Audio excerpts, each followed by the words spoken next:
I will live podcast from your funeral. Just put me in the bog. So after the chef makes their whatever chicken nuggets in the dumper, meals are served.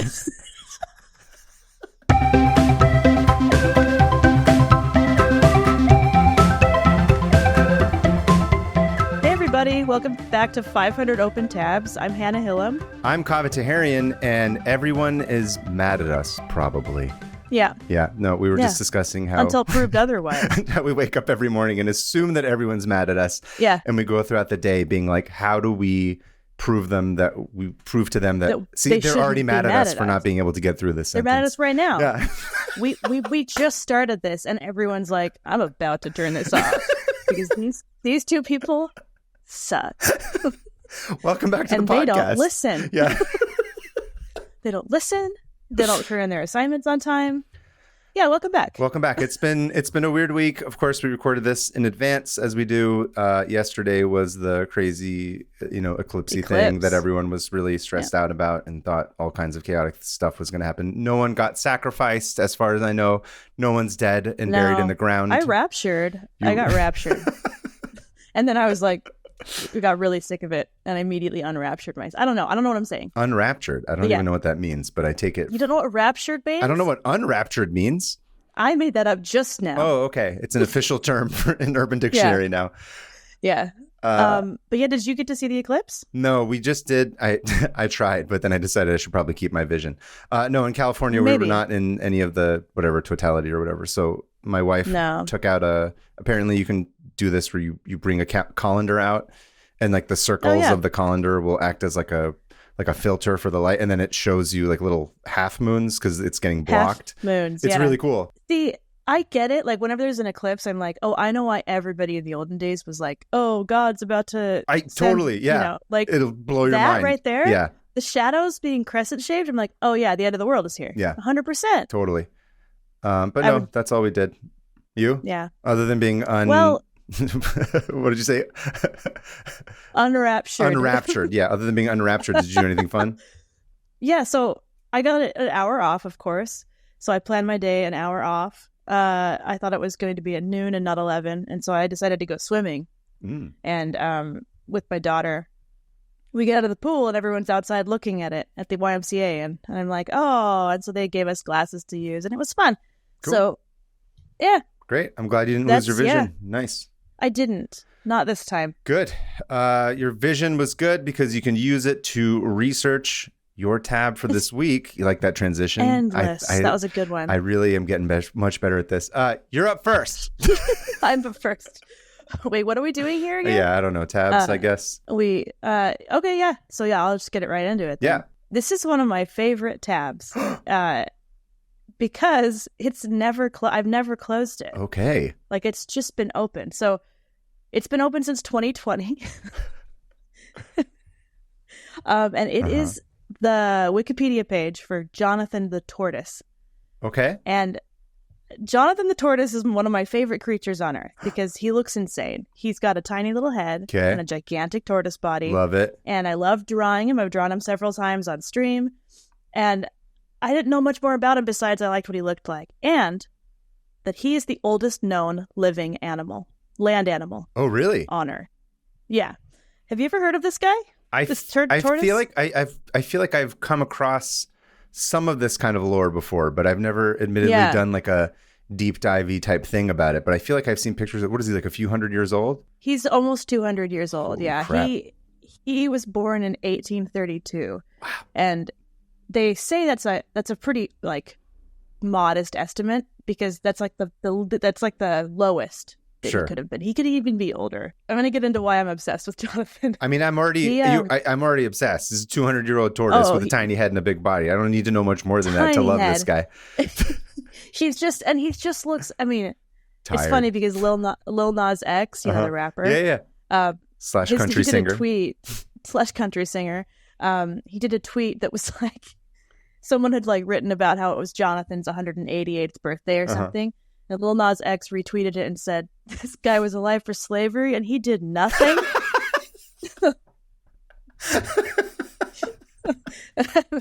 I thought that was pretty funny. Come on, Jonathan. Be on the right side of history this time. Come on. You can't just be neutral in that.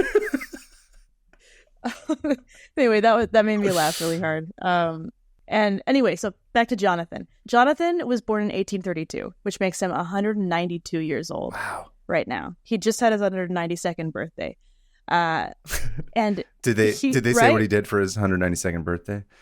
He ate a cake made of vegetables. Nice. Really cute. And he's got like this old withered face. Yeah. And he's just, kids today. Kids today. No, don't even. Never mind. Not even going to bring up. I already knew where you were going to say. Yeah. Kids today make money doing their own work. Anyway, so he is what is called a Seychelles giant tortoise. That's his breed. Okay. Breed? No. Genus? Did we do this with the ant genus. One? Yeah, genus, ant species, whatever, something or other. Phyllodo, yeah. The kind, yeah, I love croissants. Phylum, kingdom. Philip. It's this Phil. We started this day talking to each other. We started goofy. So this might be a goofy episode. As opposed to all the extremely serious episodes we've done before. Well, some of them have been... That's true. No, you're right. Yeah. You're right. Okay, back to Jonathan. Yeah. So Seychelles tortoises are a little bit controversial because people say that they aren't actually a subspecies I was going to say, because of their neutral stance on slavery. That's on slavery. Yeah, they are a controversial species because of their neutral stance on slavery, and also because they are a subspecies of a different tortoise. Tortoise, not a turtle. Yeah, a tortoise called the Aldabra giant tortoises, and these tortoises live all over. I know it sounds like a magic word. Yeah, I was gonna say like abracadabra. Aldabra. Yeah. They live all over the Western Indian Ocean on different islands, and but people would posit that the Jonathan is actually a subspecies of the Aldabra. They call a Seychelles giant tortoise, but they don't really know because he's the last one of his species. So if he is a Seychelles giant tortoise, he's the last one. Oh my God. Yeah. So these are some of the largest tortoises on Earth. These Aldabras. They weigh 550 pounds. Whoa. Or 250 kilograms. For literally anyone else in the world. Outside the States. And the females weigh like a little less than that, but they're massive. Like full grown, if they extend their head, they can go like up to your shoulder. Like they're so big. Wow. Do you know what the difference between the what was it, the abracadabra and the Seychelles was? Like what makes the Seychelles like a subspecies, a subset of it that makes him unique? Do you know? Very little. Okay. It's just like where they live, I guess, and the way that they're the like lines on their and like the shape of their it's just like markings and like stuff shell like that. Yeah. Okay. So they're very similar. So he doesn't like breathe fire or something that's like very specific to him. Not that anyone's seen yet, but he is old. We know he doesn't have good opinions on things, so maybe he's just keeping himself. We love him, but we don't want to invite him over for Thanksgiving necessarily and get into an argument with like the younger cousins who are a little bit more progressive. Yeah, it'll ruin everything. Yeah. He's a product of his time. He's a product of his time. Point is, I say point is so much it pisses me off. The point beeth, these tortoises. Just as we now say, throw me in the bog, please. Throw me in the bog. These tortoises used to be everywhere until, can you guess what happened? People. Europeans. Yeah. Oh, yes, people. But specifically Europeans, Dutch, English. Yeah, so they started... Those guys again? Can you believe it? Oh, my God. Their track record, you would never have known. But a bunch of English sailors were all down there. And not just English, like a bunch of European sailors. And they realized that these tortoises made great meals because you didn't have to feed them.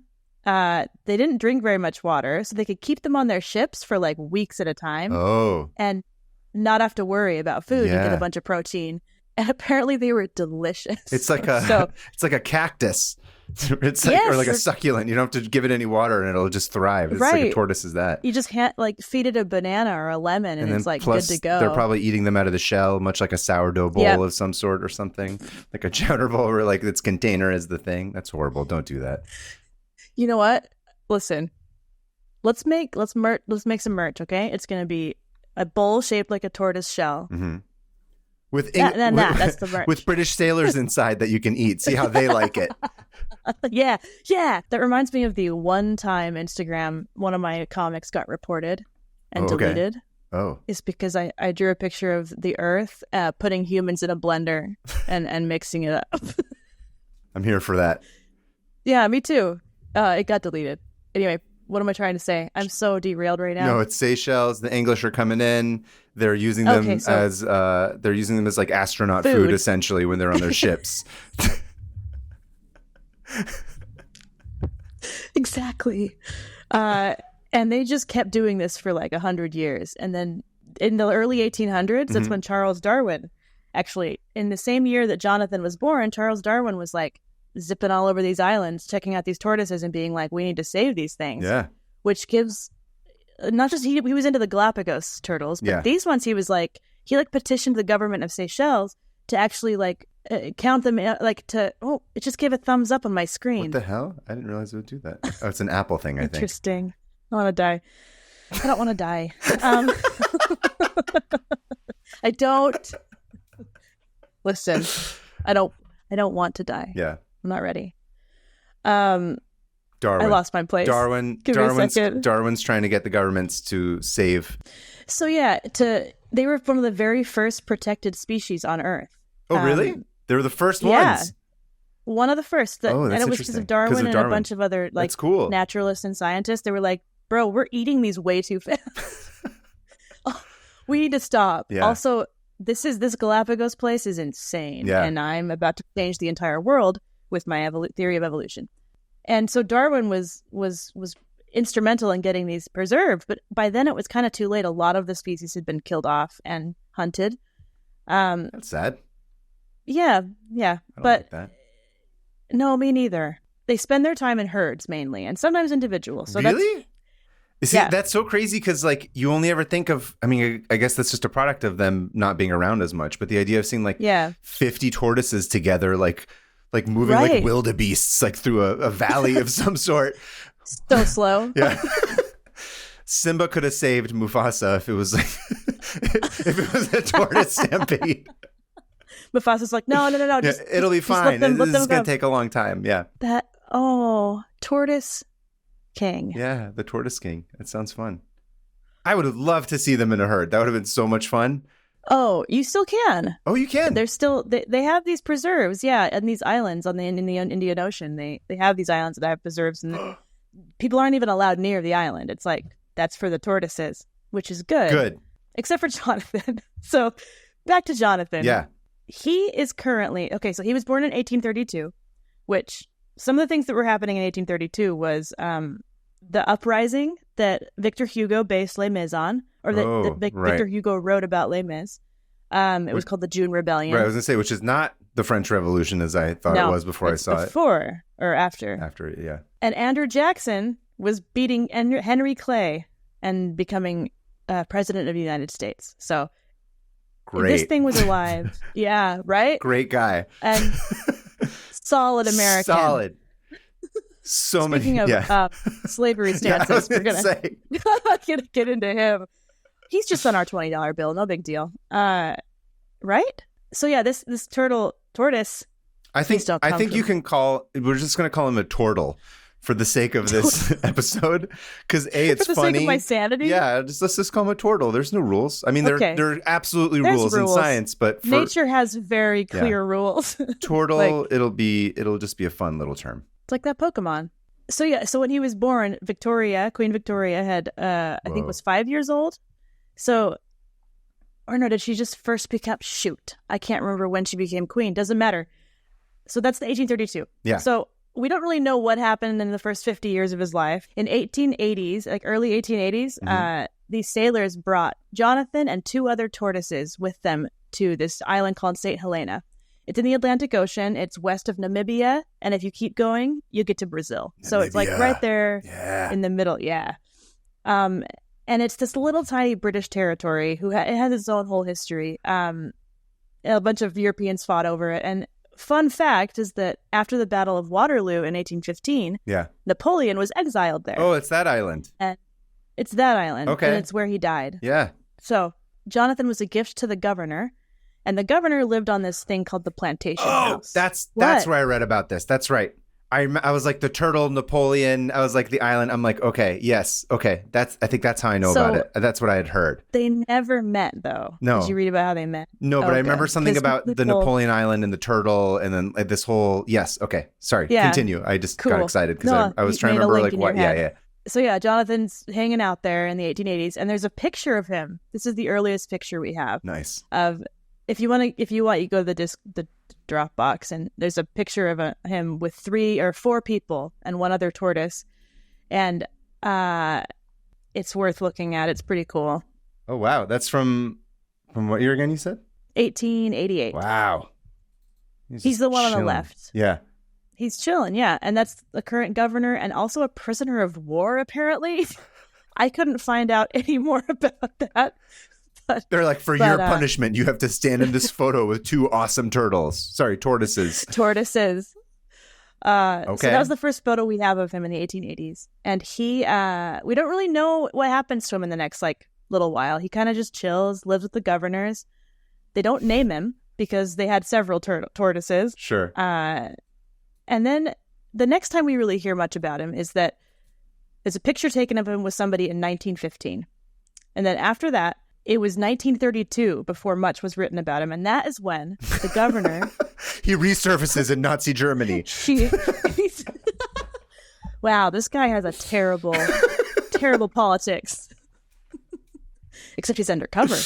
That's true. He was trying to take down Hitler. He was trying to make up for the fact that he was like, listen, never again. I was neutral during slavery and I felt bad about it. So now I'm going to be on the right side of history. And he was part of a very elaborate plan, to try and murder Hitler. Yeah. Good for him. He pulled the trigger that night in the bunker. Yeah. He's all, was screw you, Eva Braun. Screw you, Hitler. He's playing the long game. Yeah. But it was super, super slow. Hitler saw it coming, but whatever. I had to calm down for a second. I'm getting too worked up about Hitler dying and a turtle doing it. It's a tortoise. I'm going to be... a bunch of tortoise experts are going to take me out behind the barn and execute me for saying turtle so many times. So 1932. And this is when world leaders start to come pose with him because he starts to become famous. This they're trying to curry tortoise, favor. And he's no, they just want to see him. So he's still hanging out at the governor's house, but he's alone. And there's a picture of him with the future Queen Elizabeth and her dad and her dad's dad. Whoa. So her dad's brother. And here's the weird thing about this era is that everyone who came to see him would always sit on his back because disrespectful. Yeah, you don't do that to other heads of state. Did he get to sit on Queen Elizabeth's back? Yes. Eye for an eye. What's fair is fair. She should have had to take all 500 pounds of him on her back, just being like, oh, how do you like it? How does it feel to be oppressed? Yeah. Literally. No, there's this picture of King Edward, the one who abdicated. I know you don't care about this, but I do. No. I remember this. I saw the King's speech. He's the one who wanted to party and bang his other wife or whatever. Also a Nazi. Oh, he was a Nazi? Sympathizer. He loved the Nazis. I didn't know that. Hang out with Hitler. I just know that his brother was the one who stuttered all the time. Yes, you're right. Yeah. That guy saw this thing too. Anyway, Edward, the abdicator guy, stood on its back. Like he was surfing? Yes. There's a photo of him standing on the back of this tortoise. And that's the King of England what a doing dick. that. So massively. And then his brother did the same thing. I think he sat on the back. After that, everyone was sitting on the back. But kids would go stand on the back. Anyway, poor Jonathan was a sideshow. Yeah, it was what the hell, man? He's like, I'm just, what do you want from me? Well, it's similar to how, when I went to see Stonehenge, people had carved their names into it from like it's like unbelievable. 1910. There was like famous authors. I can't. No, I know. Multiple, like, I mean, hundreds of names are on Stonehenge. And it's all like 1890, like a bunch of British people being like, I was here, because you could just walk up to it. Yeah. No anyway, respect. it's insane. It's none. Poor Jonathan, just getting surfed on by the Nazi king of England. Before I fall apart. Wasn't there surf Nazis? That's a thing, right? Is that the origins of surf Nazis?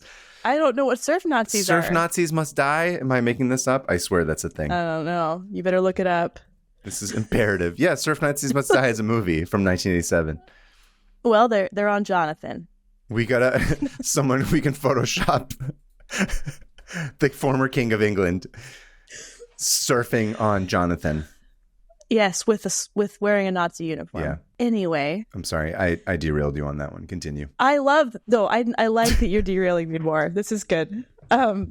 So let's fast forward to 1969. And Jonathan's still there, just hanging out. At this point, he's like 100 and something years old. And he's alone. He's still alone, right? And he is an absolute menace. Oh. This is back when he was younger. And so he was a menace, a troublemaker, a total jerk. He would like wreck the gardens and overturn benches and just destroy everything. Good for him. I know. A bunch of dickhead ass heads of state coming and sitting on top of him, and he was just like, eat shit. Like, I'm punk rock. I'm just gonna ruin everything. I'm gonna ruin everything. Yeah. Dig holes in the garden, just destroy things. And they had tennis courts there, and he would just like rampage the tennis courts. And I love people that. would play croquet. They play croquet, and he would just go sit in the middle of their game. This guy, love him. I love him. Love everything about this. Yeah. And they realized, wait a second, he might want some friends. So, you think? Yeah, it's 50 years later. And so they bring over two other abracadabra. Abracadabra. What was it? Abracadabra tortoises. From the same area of the islands that he was from. So okay. These are two new ones, and they're named Emma and David, and they're very young. And for some reason, they give all these turtles very human names. But whatever. Also very white names, Emma and David and Jonathan. Yeah, thanks. Because I'm sure people from the Seychelles are all named Emma and Jonathan and David. They're not. Again, colonialism is in everything. That's the worst part. They can't even get like ethnically appropriate names from where where these turtles are from. They have to be named after like British, like upper class. Yeah, aristocrats. Aristocrats, yeah. Anyway, Emma and David becomes his like best friend. Oh, so that's sweet. He and David are buddies, and Emma becomes his main target of admiration. And I use admiration in a very loose way, because he would just go for her. I mean, he mated with Emma like every day. He was obsessed with her. Is mated like you're saying this as like mated? Okay, I thought you were saying he mated with her. Made it with her, like you're trying to use some mated. Cheeky like high school term. Mated. No, I can't pronounce T's good because I'm from Utah. No, it's okay. He sexually intercoursed her on the daily, is what you're saying. Oh, constantly, yeah. Good for him. Whether at least as long as it was consensual, I think that's fine. When it comes to animals, I don't know. Yeah. How consensual anything is. That's true. Anyway, Emma didn't like. I don't know. She didn't tear up the tennis courts in protest. No, I think she was down. Okay. And it's funny because just recently, the veterinarian that takes care of him, said, in spite of his age, Jonathan still has a good libido. Yeah, so that's my boy. Even to this, even to this day, he's very sexually active with. Good for him. Not just Emma, but I'll get into it. So with David? Well, no, oh. No, never with David. Anyway. A moment, I just saw Jonathan with a bunch of bisexual lighting behind him running around the island destroying stuff. Well, just to give me a second, because we're getting there. All right.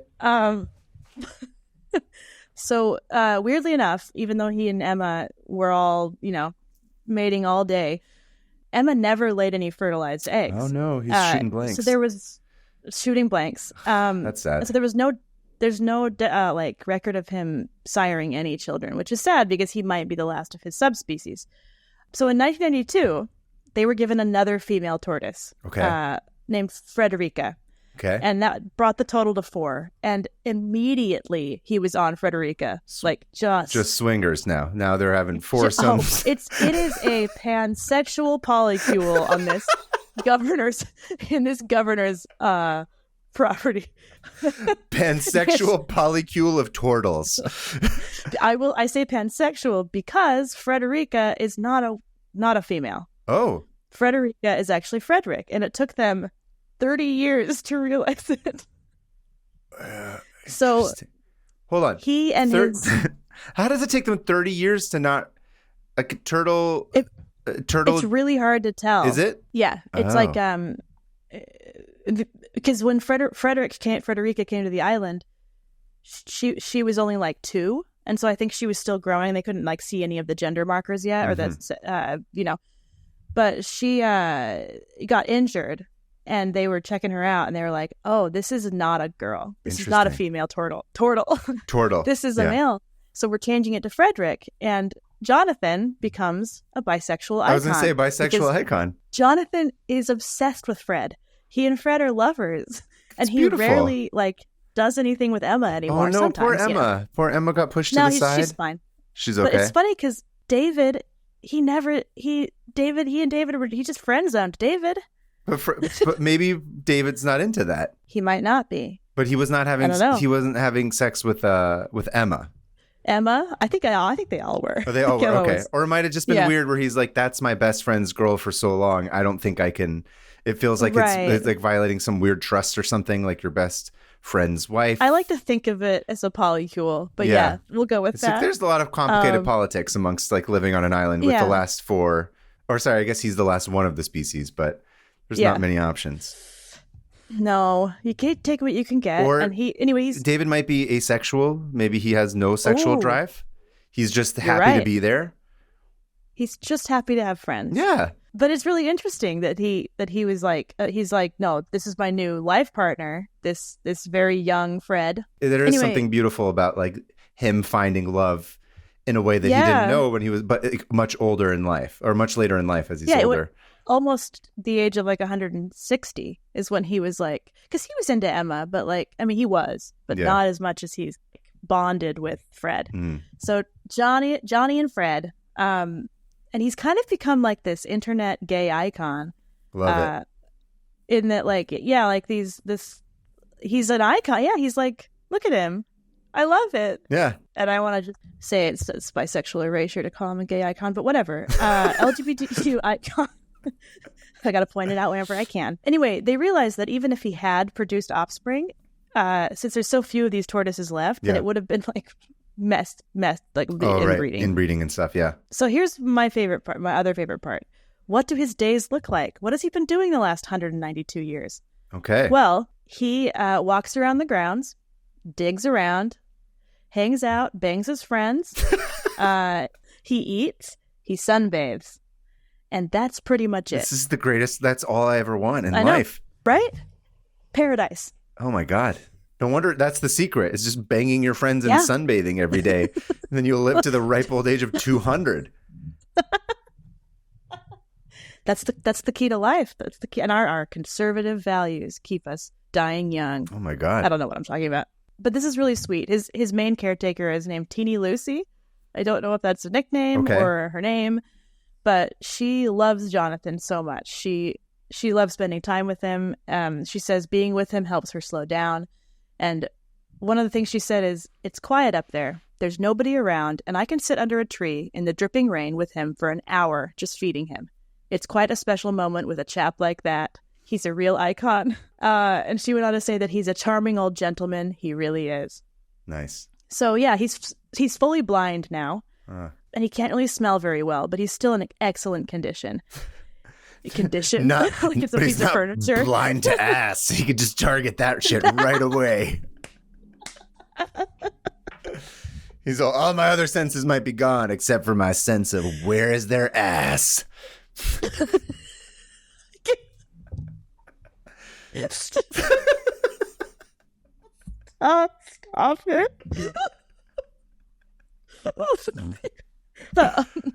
I love what you've done with this story. I was hoping. And you've taken it and you've run with it, and it's glorious. Okay. So since he can't smell anymore either, he can't really find his food. So he started getting sick, and they're like, "Oh, we got to start feeding him." Feed him, yeah. And he got bounced right back. He's totally fine.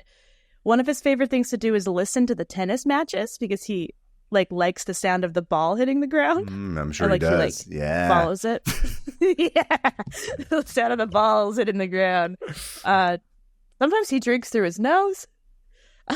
Okay, sure. That's a little fact. All right. And he loves getting scratches. He likes getting pet and scratched on his neck and under his belly. And he's extremely friendly. He follows the caretakers around. He's just part of He's just there. The place. It's funny when you said when you said earlier that she likes to sit with him under a tree, while it's raining. Because I was it kind of makes me think of trees. They're hundreds of years old that have all these rings. I'm it's kind of like a living tree in a way, and it's also got the hard exterior of the shell and stuff. It's kind of funny. Yeah. It's getting to hang out with a tree from the 1800s, but it's your pet and your friend. That's just not your pet, but your friend. And you can actually interact with it, whereas trees just stand there. You can interact with trees. That's okay too. You can. I had that's a different story for a different day. I don't know who's listening to this. So he has lived through 40 of our 46 presidents. Wow. Yes. That's crazy. I know. Just to put that into that kind of perspective. Yeah. Yeah. Holy crap. He predates the theory of evolution. He predates electricity, photography. It blows my mind to think that this tortoise has met every head of state. I mean, the British monarchy at least. Right. He probably met. I mean, I'm speechless. It's so crazy to me. Yeah. Like you said, it's like a living tree. You're oh, this thing has been petted and sat on by Nazi kings of England, and sadly enough, surfed on. Don't forget, not sat on. Surfed on by Nazi kings of England. He's also sadly recently the most recent person to come meet him was Prince Andrew. Ooh, noted pedophile. And he was on his way to Epstein's island. So he's just there's another island. I wonder if there's just hopping over. Yeah. I wonder if they got the same ones that they got over on Epstein's island here. He gets there, he's just a tortoise, huh? Yeah. All right. Not really. How old are you? Oh, that's way too old for me. And then he just moved along. Yeah. All right, let me see your license. No. 119? No thanks. 190? No thanks. Yeah. I prefer him younger. Anyway, yeah, that's kind of all I have on him, but he's one of my favorite creatures. Love him. But he's majestic. And if you look in the pictures, you can see how throughout time, it's just the same tortoise. It's pretty cool. So do you know Jonathan? I have a couple of questions which you might not have any answers for, but do you know how long it takes for a tortoise of that size to reach full maturity in terms of size? I do. So they could tell that he was of full maturity in the photo in the 1880s. Mm-hmm. Because of how he measured up to the people around him. Okay. Which meant that full maturity, he had to have been at least 50. Okay. So at least, which is why they said 1832. Okay, so 50 years is when he could be older. Yeah. Yeah. But then apparently their lifespan is only 150. So he's just some weirdo that can keep going. He's living. Yeah. And he's got a good diet. They think that some of the plants that are native to St. Helena are actually really helpful for longevity. But there's also been reports of other giant tortoises who have lived to be 200, but they're very unverified. They're not verified. I got reading about a bunch of other old tortoises, and there's one named Lonesome George. Lonesome George? It almost made me cry. Yeah. What's his deal? Last of his species. He's gone. Last of his species. But he lived to be over 100. There's a bunch of them, and they all got great names, human names. Human names. They're just British aristocratic names. What other names are there? I am just kidding. Jonathan the Tortoise. What? In all his glory. A mensch, a gentleman. Legend. Started off on the wrong side of history, but... He did. Redeemed himself, as far as I'm concerned. Uh-huh. Killed Hitler. Wrecking all those tenants. Very slowly. My goodness, he killed him. You know what? That makes up for everything he may have thought about the owning of humans. My thought is that when the Nazi king of England surfed him, he allowed it to happen because he wanted to give that guy a false sense of security so that the press would pick it up. So that later he could sneak in behind enemy lines and pretend to be like, a Nazi sympathizer as a way to be like, listen, I let the Nazi King of England surf on me. I'm cool. You got to let me into Hitler's inner circle. And they were like, you're right. Clearly, he's a talking tortoise. You got to let this guy in. He can talk and he's 200 years old. Yeah. Or at that point, he was probably only 100, 100, right? yeah. But still impressive. And he was the last of us. Hitler probably liked that kind of crap. And that's when he got in and he's like, he was way into weird crap. Done. It took him 2 full weeks to walk to the bunker, but he got there. Slow and steady wins the race, as they say. Yeah.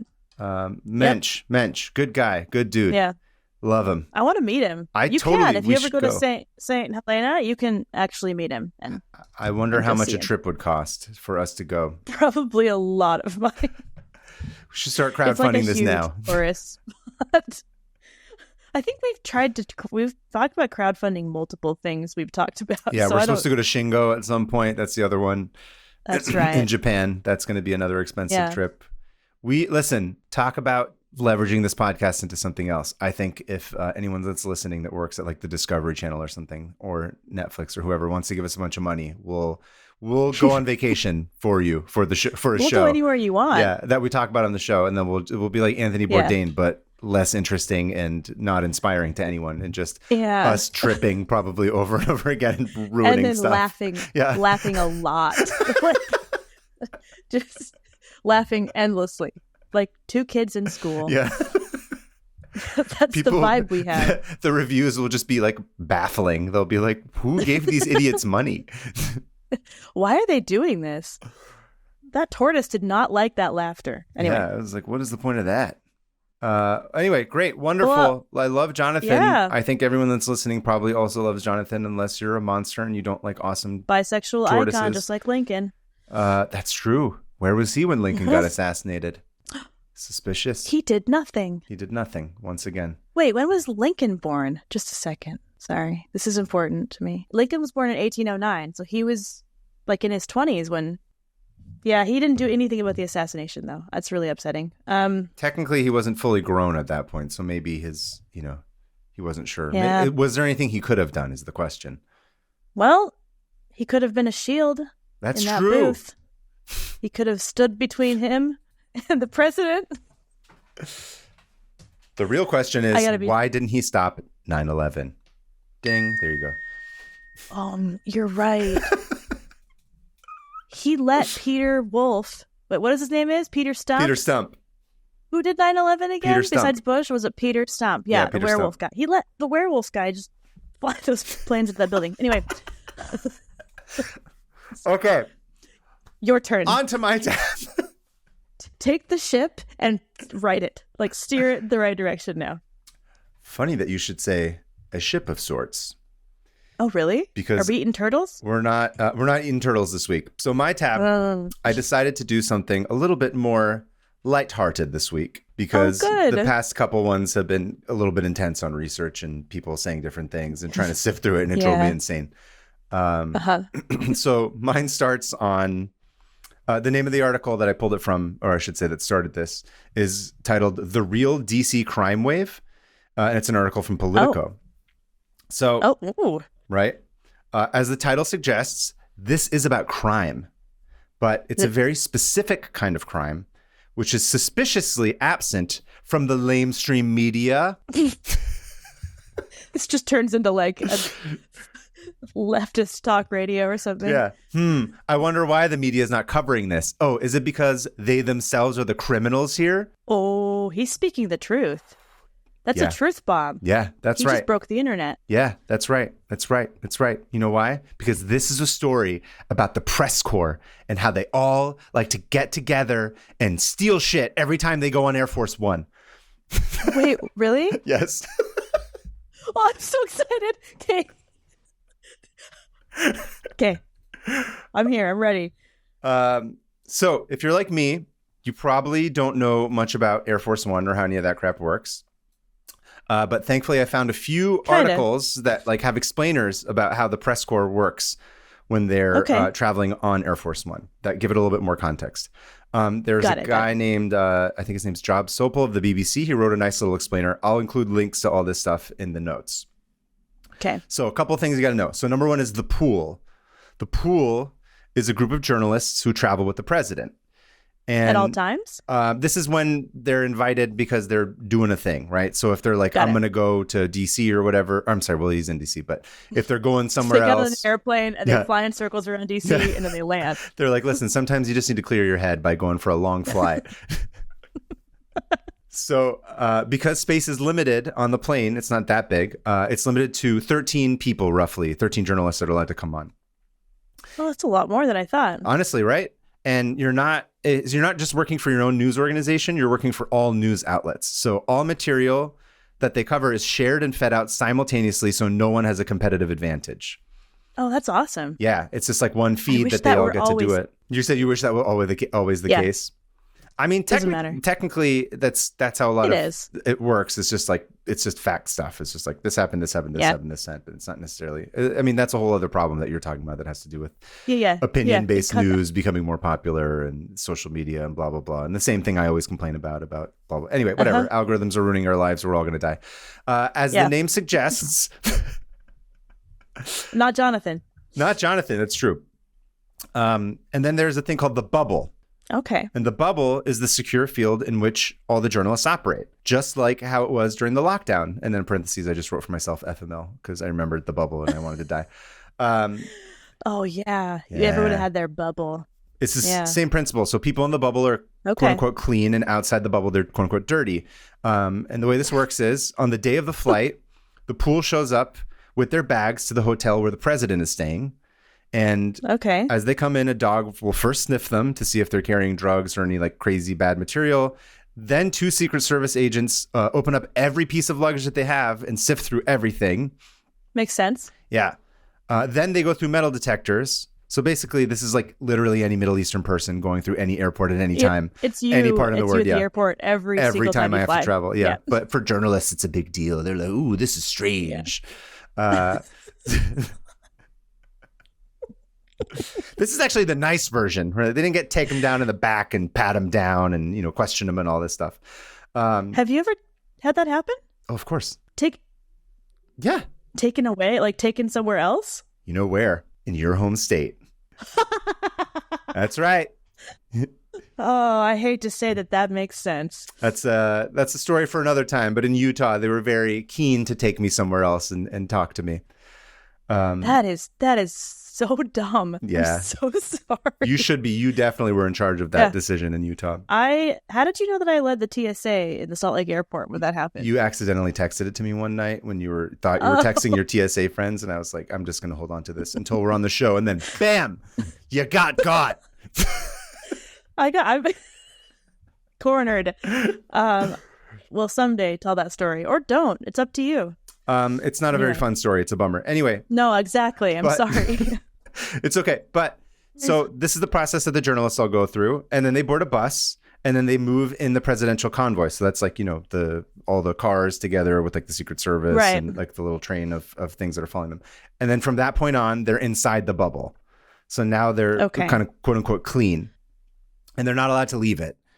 So, then there's a Secret Service guy that's armed that's assigned to that group. They call him the Wrangler. This all sounds so made up. It's basically, so this is the analog I was thinking. He's basically like their second AD or their key set PA, depending on the size of your show. So this is basically like film. This is the same thing. Okay. And then there's also a White House press officer who's yelling at them to move along, being like, okay. So you. Press corps. Yeah. He's like, this is just all the AD department. Like if we had guns, which sometimes I wish we did so that people would listen to us, but. Or so you could like take a lion down if it was kind of coming at you. But you have to like use your words and like, convince people or try and anyway, being an AD is a miserable job. These guys get to have guns, which is cool. So people can't argue with them. So they're like, time to move along. You got to go this way now. Time to go this way. Incredible. And then they're able to get on the plane. And once you're on Air Force One, again, don't forget, you're fine now. Now you've been vetted, you've been cleaned, you've been, all your stuff's been gone through. There's no threat theoretically from anybody in the journalist pool. Also, as far as I can tell, there have not really been any like incidents with like a secret, person trying to infiltrate the press corps and come in and destroy everything. It's like a pretty low stakes thing. Interesting. Yeah, that seems like a really easy way. I mean, not easy because they check you, but like a really direct way to do something diabolical. Oh, I'm sure all these people are being like super checked, background checked. And, vetted, yeah. That'd be a very long game to be like, I had to write for the Washington Post for 10 years and like reach the top of my game and become the editor before they would let me on. So I could, yeah, exactly. Yeah. Also, journalists are pretty specific types of people. I think if it was somebody who was not a journalist, you could tell. You could tell. You're like, this person is... This person's not opinionated. I don't know what they're doing on this plane. They're not indignant and arguing with everybody. I don't know if they're really a journalist. There's no way. No. I say that with love, by the way. The main rule while you're on board of Air Force One is that everyone can wander around, but you can only move towards the back from the area where you are seated. So, what? Just to give you context, so the president sits at the front and he can go anywhere. And he has a bedroom, a gym, and like a big conference room. He's got what? Yeah, there's all this stuff that's on there. And then up there with him, there are key staff and senior officials. In addition to that, there's a comms team, and they're all sitting at like these encrypted computers so that the president can never miss a text from the group chat. God forbid. Oh, what a nightmare. Could you imagine? I hate group chats. That's my first decree if I became president, was to be like, no more family group chats. It's the thing with the friend ones are fine. The family ones can't do it. So if you're president, unfortunately, you still have to respond. You can't escape them. Never. There's also a medical station, his security detail, of course, and the Secret Service, and then in the way back, the dumper of the plane, if you will. I will. The dumper is where the press pool hangs out. How'd they find out my nickname? And a dumper Hillam. So that's what they always called me. I'm going to send you some pictures. Ooh, okay. So when they get to their seats, there's a nice printed invitation style card that welcomes them aboard Air Force One that's on top of a comfy cushion with the presidential seal. Oh. It's really simple. It's nothing like too elaborate. It's like a hotel room. Yeah, it's kind of what it feels like. Here's the Wi-Fi password. Just kidding. This is for the BBC.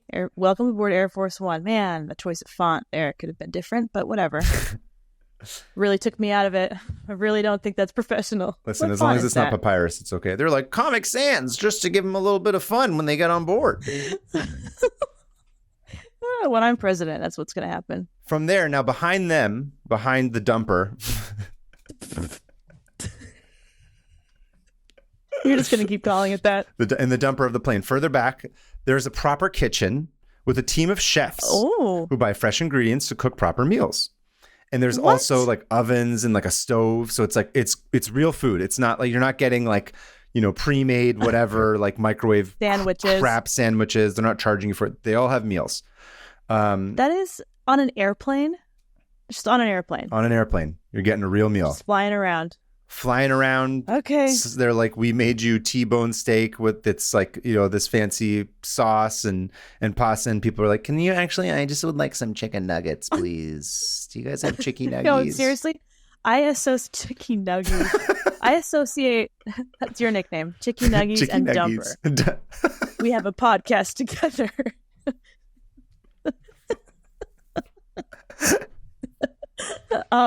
I associate airplanes with misery to the point where I can't even imagine being on an airplane and enjoying it.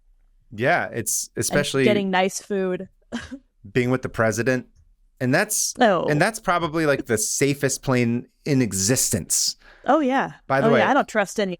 Yeah, I had to stop myself because I did look like briefly when you look up Air Force One. In the page, it's like, it's really cool because like there's all these don't look at it right now, but there's how did you know I was about to? I knew immediately you were going to start looking at it. You could see it in my eyes. My eyes shifted a tiny bit, and I was just like, I know what she's going to do. But it goes through. Okay, I won't. It goes through like the history of Air Force One and how it's changed. It's pretty cool. That could have been a tab in and of itself of just getting into all of that, but that's a tab for another day. And we have lots more. We have lots more, infinite, yeah. But we'll just do this till we die. That's my plan. Hopefully soon.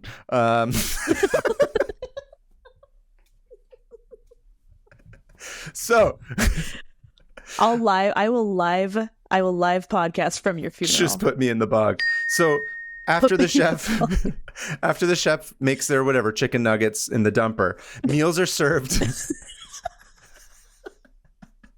Okay, just continue. If I'm laughing, just ignore it. Meals are served on the plane's crested bone china.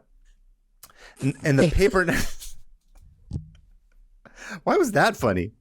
I don't know. You said bone, and I went off. You're right. My mistake. Dumper bone. Meals are served on the plane's crested bone china. The paper napkins have the presidential seal and the words, "Aboard the presidential aircraft." That is so dumb. No offense. But it just seems like a waste of... Anyway, go on. Go ahead. I'm getting mad at... No, go ahead. Tell me. I just feel that that's like a huge waste of money. Probably taxpayer money, getting all these things like emblazoned with the signature of the seal of the president, and like, why the nice food? Just eat regular food. That's true. I can't tell you if I don't know. I don't know if like the people are paying for it or the taxpayers. Maybe I should hold off on passing judgment because I'm not sure exactly where the budget from that comes from. I don't necessarily know if the White House is paying for like, journalists to eat like, super fancy filet mignon necessarily. But it's a nice, a lot of it at the very least, it's for the staffers, right? It's for the staffers and the president and all that as well. I think they might have to pay for it though, if I'm not mistaken. I remember reading something about this with the White House, or there was some interview with Michelle Obama talking about where like the chef made them like nice sushi, and they're like, "This is great, let's have it again tomorrow." And they're like, "We're gonna have to pay for this." That's a thing to dive into at some point. I don't know how much information. And I'm also angry about that. Like they shouldn't have to pay, right? Like why am I angry about? Like I'm angry about all of this. Anyway, continue. There used to be Air Force One playing cards and even cigarettes. But they had to get rid of those, obviously, because you don't smoke anymore. I'll send you a picture of the playing cards that you can look at. I would love to see Air Force One at the time of, like, again, Nixon or someone like that. Just, like, cigarette burns in the seats. That's peak. That's the 70s, too. That's, like, peak debauchery, like, whiskey stains everywhere. Yeah. The carpet's, like, kind of stained for some reason. Because that's 70s. Oh, look at that. Welcome aboard Air Force One. I like that they have like a hand model holding these cards. So the prize swag at the time that this person went on are these little boxes of M&Ms exclusive to Air Force One, replete with the presidential seal, which of course... What? Yeah. So here's another picture to look at. Go ahead and describe that to our audience. Okay. This is from when Obama was president. If this isn't America in its essence, then I don't know what is. It is the red M&M looking all smug and weird, holding an American flag badly photoshopped into its gloved hand on like a... What is that? Wait, what is that? Oh, just it's boxes a box of M&Ms? Yeah, it's like a box with M&Ms in it. This is the tackiest, most amazing thing I've ever seen. Typical of airline travel these days, but hey, at least they're still giving snacks out. That's true. That's hilarious. Yeah. So does M&M make these just for the president? It's just regular M&Ms, I think. I don't actually know if M&Ms are the ones that are actually like that's a good question. I don't know if they're actually producing them. If anybody knows, incredible, please send us an email, 500opentabs@gmail.com. And send us some of them. Yeah, I would love presidential M&Ms. I do love. I know you don't like peanut M&Ms. I love peanut. Hannah does not love peanut.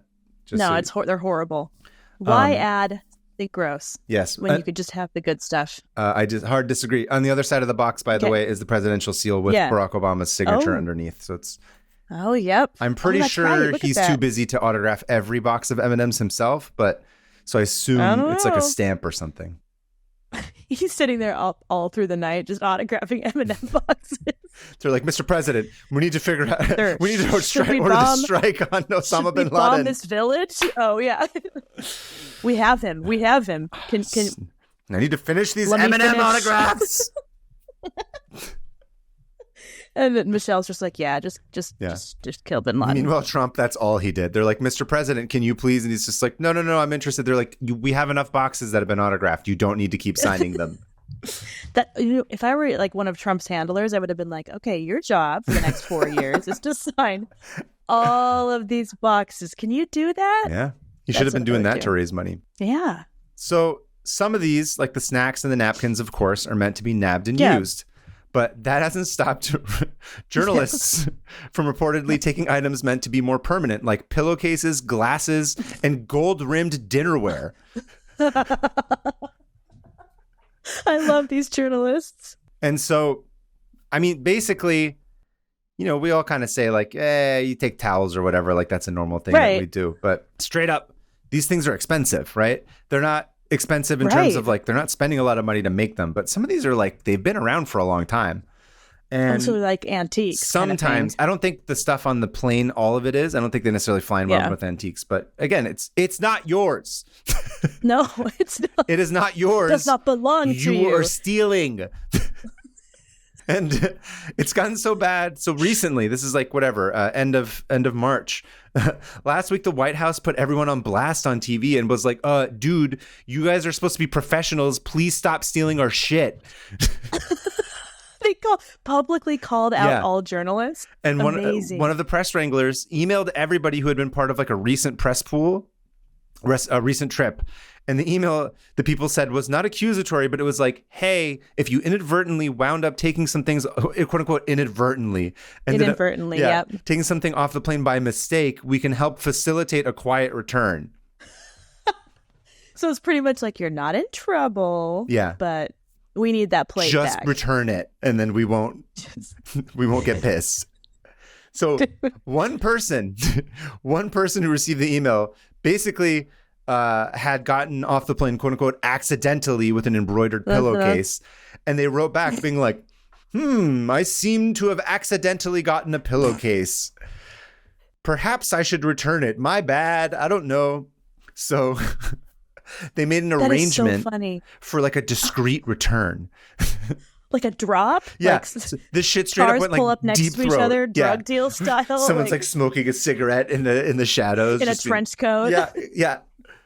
Did you bring the goods? Yeah. They pull a beautiful pillowcase out of their other trench coat. It's literally what this article says. So they said the Wrangler went to meet the reporter by the statue of, oh my God, the statue of Andrew Jackson in Lafayette Square. I swear to God. Are you kidding? Nope. That's what it says. I don't know. I think that's just where they decided it was like the neutral. They're like, no one goes here. This guy sucks. This guy sucks. Get rid of the statue. Yeah, so he's like, you got the money, I got the stuff. And they're like, yeah, here you go. And they like, exchange it. And he's like, pleasure doing business with you. And then they leave and they go back. Oh, yeah. Always Jersey. Always New Jersey accents. They only choose people from, yeah. I love the idea of like a noir vibe of like with next to this big dumb Andrew Jackson's big dumb head on his statue body, and they just make this like drug deal. It seems like a drug deal, but it's a pillowcase. It's literally a pillowcase. Like, I'm obsessed with this. So of course, Air Force One was not enough for me. I was like, surely people steal from the White House too, right? Obviously. So here we go. I'm sorry. There's excitement on my face. For those of you who are watching the video, I am filled with love, energy, and happiness and love toward thieving from the White House. So there's some of these are older, right? So first off, in a story that would outrage our boy Nikola Jokic, tourists plucked hairs from the tail of Old Whitey, President Zachary Taylor's horse from the Mexican War. Okay, there's a couple things I want to talk about. Let's hear it. First of all, Old Whitey. Mm-hmm. It's a dumb name. Yeah. Second of all, which president was Zachary Taylor? The one who fought in the Mexican War. I know about that war. Yeah. Taylor, I don't know anything about Zachary Taylor, to be honest with you, other than the fact that he had a horse named Old Whitey who was plucked bare by tourists who came to the White House. Why would the first thing you're like, well, I'm going to take some hair off of that horse? I think they were just like, if I have this strand of hair from Old Whitey, I guess I'm cool. Luck? I don't know. They're showing other people. Yeah. Kind of a cool bragging, right? Sad. I'm sad for that horse, Old Whitey. Even though his name is super racist, Old Whitey didn't deserve to get plucked. Maybe He's just a horse. Maybe he just had white hair. I'm sure that's all it was. Yeah. But at the time... yes. I should have been like Nikola Jokic, trigger warning. I'm sorry, but... yeah. He's like, throws his headphones he's just down. Like, no! This was my favorite podcast. No. Imagine. No, we're upset about this as well, just as upset as you would be. Yeah. Oh, I don't like what they did. Moving on, the aptly named William H. Crook, who was Lincoln's bodyguard, amazing, converted floorboards from the old Lincoln office during a 1902 renovation, because he kept working, into roughly a dozen canes for sale, like walking canes. like to sell to tourists or like memorabilia. Yeah, so he was just like, they were doing a remodel, so they took all the like wood, just so people know, it's like floorboards were taken out like one by one, and he was like, I'm going to shave them into kind of like walking canes, like in whatchamacallit, like in Jurassic Park, where he's got like the cool, mosquito and amber on top of it. He was just like, here's the memorabilia of things that you remember from Jurassic Park. It was like that, but it was like, own a piece of like the Lincoln office as a walking cane. I would argue that's less stealing and more just like repurposing, I suppose. But he was selling them for an exorbitant price and was inundated with requests until he basically couldn't produce any more. So I guess you could argue that that's White House profiteering, sort of. I don't know. It's also like Lincoln, and he died and he was assassinated. Ended slavery despite Jonathan the Tortoise's. Jonathan the Tortoise was in his office arguing for the not ending slavery, and Lincoln. I don't know what I'm talking about. There's that. Because I've found stuff from like ripped down houses, and I'm like, this is mine now. And now that I think about it, that might be stealing. I mean, I don't know. You might have just confessed online, and this is going to be held up in a court of law. Oh, well, nice knowing you, Hannah. Hope you have fun in prison. Moving on. Pieces of flatware engraved with the words, "The President's House," kept vanishing after First Lady Laura Bush hosted an event. She wrote in her memoir, "We used it only in the private dining room upstairs." Oh, my goodness. So somebody on the inner circle was like, yoink. Mm-hmm. They're not sure who it was. During the 2006 Easter egg roll. Dick Cheney. It was Dick Cheney. It's all Dick Cheney. He's just storing them in his giant, toad throat. Yeah.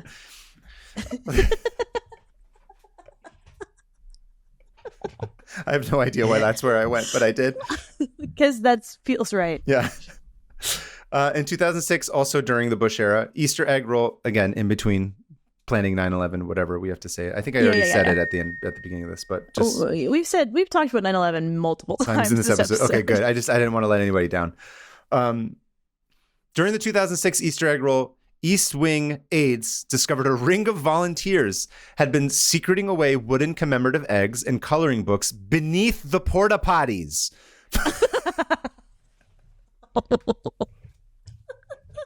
It's so classless. It's amazing. Shameless. I would rather the porta potties than Andrew Jackson. Can you imagine that coloring book just covered in shitty porta potties, shit piss, and then being like, "Yes, I want you to scrub the eggs off, scrub it off the eggs." They promptly reassigned the volunteers to serve egg salad at the food tent in order to avoid making a scene. Yeah. Wow. I just keep picturing these as scenarios, and they're all amazing. Here's my favorite one. Leah Berman, who served as White House social secretary under George W. Bush, said, again. One woman was so brazen that she shoved presidential paper towels in her pants and shirt sleeves. And I quote, "She was walking like the Michelin Man when she exited." We went into the washroom and it was cleaned out. There's a fine line between petty theft and vandalism. Just picture her walking she crapped her pants. Filled to the brim with paper towel. Shout out to the Michelin Man, our old friend. Oh, wow. Michelin should have done an ad for that. They should have, yeah. And, getting ready to wrap this up. Barbara Walters. No. Do you remember Barbara Walters? Yeah. The journalist Barbara Walters. She became so notorious for swiping washroom towels that in 2012, the first family sent her a basket of tchotchkes from the residence, including a spoon. So Barbara Walters has been stealing towels from the White House for how long? Years and years? Yeah. It was the a point thing. where it's an inside joke and she doesn't even get in trouble. Oh, okay. No, here we go. So Michelle Obama went on Entertainment Tonight several months later and said, quote, "It's always just a tremendous joy to have her here as she tries to steal various items from the White House." Barbara, you can take whatever you want, whenever you want. She pretty much was like, "It's all yours." Okay, I want to see a movie. I want to see a movie, or like even just found like CCTV footage of Barbara Walters and stealing Just everything she stole. shoving them in her I want purse. a mashup, just seeing how she does it and when. That's incredible. Yeah. My hero. Lastly, because even Oscar winners are not above this, Meryl Streep is also a repeat. Yeah, right. I'm not an Oscar winner. I was in an Oscar-winning film. Please. That counts. That's true. Oscar winner Meryl Streep is also a repeat offender. Why? Why not? What did she take? I mean, towels. Towels. Yeah, they all steal towels. For some reason, they all steal towels. I don't know why. That's so weird. Here's the thing. If I did it, I'd be arrested and put in jail. But since it's Meryl Streep, she can just get away with it because she's famous. Yeah. Also, so this is the one thing I'll say about this is like there's the one article I found that had the list of stuff. It's from the Washington Post, and I was like, I was like, I'm joking, obviously, being like, oh, the criminals are the journalists themselves, but I'm like, these stories are very like hand wavy. They're very just like, oh, people get so excited that they're there. It's just like, I'm like, it's crime, exactly like you said. Like if you got stolen, you would have gotten arrested, or there was a talking to. The Secret Service would tackle me and rip that towel out of my hands. Yeah. So I don't know. I just wanted to put, much like the White House did, I wanted to put the press on blast and be like, you're still stealing shit. Just because you're rich and influential doesn't mean that you can keep doing it. Stealing. I mean, the people in the press aren't rich, but you know what I'm saying. No, but you know what? Part of me sees the thrill of it. Oh, I absolutely relate to this. Don't get me wrong. This is like every immigrant family member of mine would 100% do this without question. Yeah, I mean, why not? You know? You're in the White House. You're like, I'm never going to come back here. This spoon is shiny and it has some words on it. Yeah. I'll just slip it into my pocket. But it's always... I don't think I'd feel bad. No, I wouldn't. No. Interesting. Yeah. That's the list of stuff that I had found that people had stolen. I had no idea that anyone ever... I mean, I guess it makes sense. Like, because you hear... I know, like, everyone was, like, accusing Hillary Clinton of stealing a bunch of stuff when she left the White House, but it turned out not to be true. But, like, I'm sure people do. I'm sure even, like, presidents take stuff and don't bring them back. Like classified documents and then hold them in their toilet. Oh, that too, yeah. Yeah. Oh, I forgot about that. That's pretty funny, and it's just funny it shows like humans like pettiness. Oh, 100%. Like, yeah, I'm just gonna take this. It's mine. And the fact that I relate to that, I'd be like, oh, I would do it. Yeah. And now I'm like thinking deeply about my morals. I think it's the same thing where you're like, I'm ripping off a corporation, but it's like I'm ripping off the U.S. government that my taxes paid for. So it's kind of like. I paid for this towel. You can make, I was gonna say, you can make the argument where like, this is mine, I paid for it, I'm just taking it. Yeah. Well, I think that's an okay loophole. Yeah. I'd be okay with that. Yeah. I think that's an okay loophole. Fine. I'm okay with that. Interesting. I was also, wow, fascinating. Yeah. Thank you for that. That's my tab. I love it. Thank you. That was a pretty quick one. Yeah, I decided to not go for a million hours like I usually do. I'm trying to be. I think I had gone very long the past couple of them, so I'm trying to get back to like a proper. We had a 2-hour episode. Yeah, past couple episodes went very long, so I'm trying to rein us in a little bit. I'm glad someone is. Anyway, let us pull up our tabs in order to close them. All right. If I can find my tabs. Aha. Okay. What is the? You count us? What is the sound we want to use to close this? Oh, should it be this tortoise mating? If there is, yes. Tortoise surfing? If I don't know if they make sound. I know they do. They do make sounds when they're mating. Yeah, they do. Because I found. Yeah. So let's do this. Alyssa. Let's see how you just close repeat you that are. sound. Yeah, right.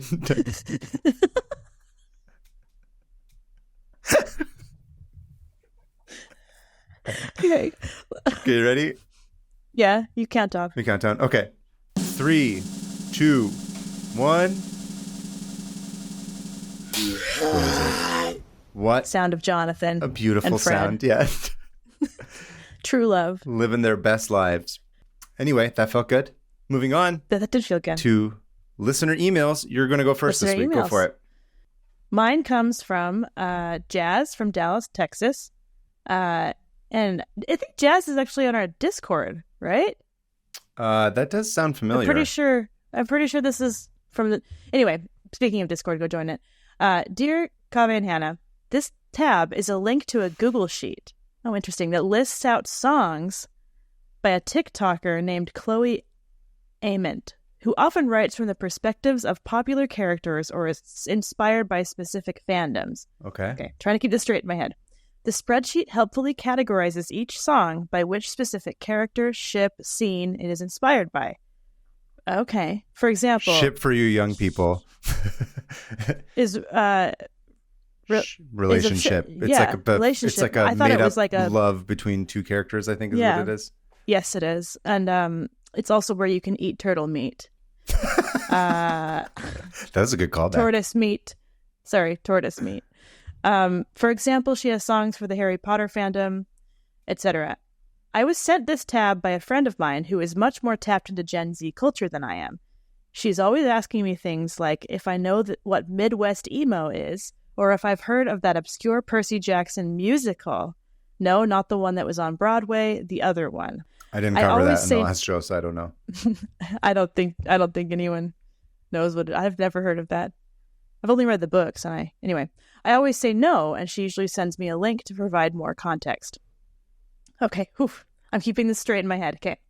My friend knows I love the Grishaverse. Oh, the John Grisham. Oh, like John Grisham, like the client and all that shit? Yes. Is that a thing? I was like, that's so early 90s. I didn't know kids now like cared about John Grisham novels. Oh man. Dude. Were you ever on Tumblr? Briefly, but like not, I wasn't in like the Tumblr fandom or anything. It was just like my friend and I would just share articles.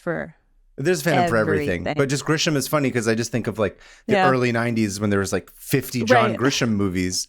I thought that was like forgotten in time. I didn't realize that was a thing that people still cared about. And they call it the Grishaverse. Sure. Okay. And when she realized this is the fandom based around the Lee Bart. Oh my gosh, I just got it all wrong. It is not John Grisham. Put me in the bog. Okay. When she realized that this is the fandom based around the Lee Bardugo YA fantasy books and not John Grisham. We just showed how old we are so hard. So hard. She shared this tab with me since Chloe has Grishaverse songs. Oh yeah, the lady that... Okay. I haven't yet listened... This is a rabbit hole. This is like a twisty-turny. This is wild. I haven't yet listened to all of Chloe's records, but I found it sweet that my friend heard this TikToker's music and thought of me. 2023 was really the year I got into podcasts, and I was heartbroken after Musical Splaining ended. Oh no, I'm sorry. Look at you. What have you done? Breaking hearts. Thank you for listening to the show, though. I'm sorry that I broke your heart, but thank you for continuing to listen to this one. And writing in. It's wonderful. She says, they say, I don't know. So thank you for helping me continue my pod-loving journey with you. That's very nice. Thank you. Super nice. You're both talented artists and comforting voices. So many compliments in a row. It's super nice. I love learning and laughing with you. And I love that for every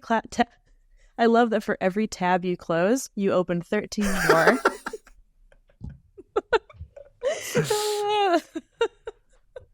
Thanks, Jazz. All those compliments made me deeply uncomfortable, but also very nice. It was very nice. That's lovely. What a lovely message. Thank you, Jazz. Okay, all I'm thinking of, other than the compliments, is now there should be a John Grisham verse. There with, should. Like, the client and the Rainmaker. It's all like 55-year-old men. Yeah. I bet there's an archived internet forum that's like it's the Grisham verse. Grisham verse. Yeah. John Grisham. I think the last What was the last one? Was the Rainmaker? What's the one that Coppola did? I'm drawing a blank on it. Anyway, whatever. They don't matter. You're talking to somebody who doesn't understand. I'm talking to myself, basically. Yes. Okay. Jazz, did you get a chance to listen to any of the songs? Nope. Okay. No worries. We will link to the Google sheet. Yes. So other people can listen to it. And maybe I we'll remember listen to I'm the well. queen of not doing what anyone tells me to do. Wait, what did we say earlier? I'm not. I'm forget. I'm not dumb. I'm not dumb. I'm forget. I'm not a dumb. I'm a forget. Is what we kept saying. That's right. That's right. I'm not a dumb. I'm a forget. That's true. You're a forget. You're not a dumb. I understand. I'm also not dumb. I'm a forget. No, I'm not a forget. I'm a distract. Yes, that's right. You're a distract. I'm a distract, and you're a forget. The dumper, and what was your nickname? Shoot, I forgot. Anyway, okay, moving on to email number 2. Okay. It comes from Philippe in Montreal, Quebec. Montreal. Quebec. You better say Quebec. Quebecois. Hi, Cobb and Hannah. I hope you are doing great. Love your show. I'd like to tell you about the mythical tale of Big Joe Muffera, known as... J-O-S. I don't know if that's Joe or Joss. Joe. Joseph. Or Jo. It's short. Is there a period after it? No, it just says J-O-S. I'm just going to say Jos. Jo. Yeah, no. Montferrand, which is also where the Michelin company was from in France. Don't forget. Wait, really? That was the name of the town, was Montferrand. Yeah. But this is his last name. In Quebec. So now I'm just picturing the Michelin Man. This is a tale of Big Joe Muffera in Quebec. He lived in the mid-19th century and as a living was working in the wood industry, leading rafts of cut-down trunks down the rivers in the west of the province of Quebec near the Ontario frontier. It was a pretty dangerous job, but what Big Joe is now known for is for being big and strong. And by that, I mean really big and really strong. So it sounds like he's... Paul Bunyan. Paul Bunyan, exactly. Yeah. A bit of historical context. French-speaking Canadians were more or less relegated to do the dirty work, while the English-speaking Canadians in Quebec were getting paid better paying jobs. Are you laughing because you know this? Classic. No, just classic. Yeah. Every single story we tell, it's like, and then the English-speaking people came in and ate all the turtles, or relegated the dirty class work divisions. Created class divisions. In the 19th century, there was a wave of immigration from Ireland, which created a rivalry between the French Canadians and the Irish Canadians. Anyway, legend has it that Big Joe once fought off a group of 150 Irish Canadians by grabbing one of them by the leg and using him as a bat to knock in the Ottawa River the rest of the mob. Jesus Christ. It also said that he used to kick with his heel the ceiling of the taverns when he entered. Okay. And of course. Oh, like going through the door and then the leg goes back and bam. Yeah. And of course. Sounds like a menace. Yeah. It says there's a little bit of exaggeration in these stories, but he is now a cultural figure throughout Canada. And this is what I like the most about him.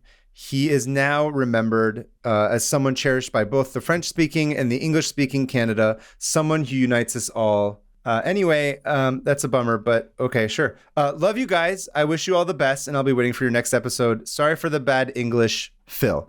P.S. I'm just hoping to get Hannah into another rabbit hole as I'm writing this. Oh, she's like, oh, no. Oh, no.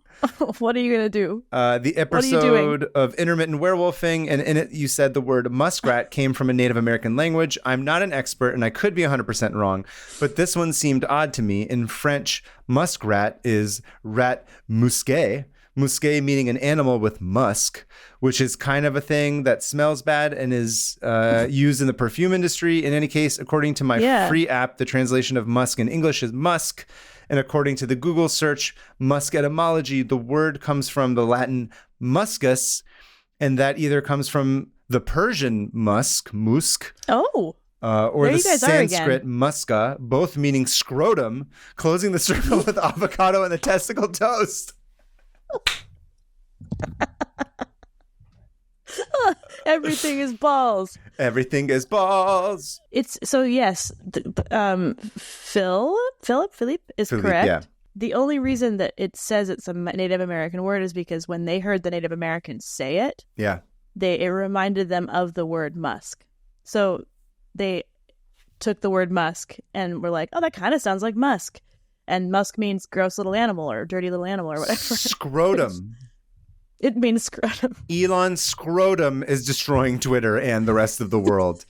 Don't drive a scrotum back to Tesla. This is joyous news. I also love that almost every story traces back to Persians. To scrotum? Oh, yes, to Persians. That's nice. You guys just like started everything. Yeah. I don't know if you heard this or not. This whole, the Greeks invented everything. I'm like... No, the Greeks took. Yeah. Anyway, don't get me started because I'll never stop. I want you to get started. No. Next time. It's the end of the episode. We're trying to stop. Oh, we should do a thing. I have an idea. What's that? We should just do an episode where we try to get each other to go on the longest rant possible. We'll have ones of listeners to that podcast episode. I want to hear everything about the Persian Empire. Thank you guys for your emails. Thank you. If you would like to submit an email of a tab that you've closed, please go ahead and email us at 500opentabs@gmail.com. That's 500opentabs. Let us know a little bit about what you learned or something funny. Include the link. Tell us your name and where you're from. And hopefully we will choose you to be on the end of the episode. And speaking... Yeah, and if you want... Go ahead. Oh? No, go ahead. No. What were you going to say? I was going to say, and speaking of the end of the episode, we've come to the end of the episode, but go ahead. Yes, we have. You can follow us at 500 Open Tabs on Instagram and on X, right? X. I don't know. Blue Sky? Are we on Blue Sky? Not as an organization, we're not on Blue Sky. I'm on Blue Sky. Are you on Blue Sky? I think you are, but you never go on it. Yeah. It's open now. You don't need an invite anymore to get on Blue Sky. Yeah. Nice. So yeah, you can follow us at 500 Open Tabs, and you can follow me at Hannah Hillam on everything. You can follow me at PermaFriends on Instagram, at Covetarian on X, and then find me on Blue Sky.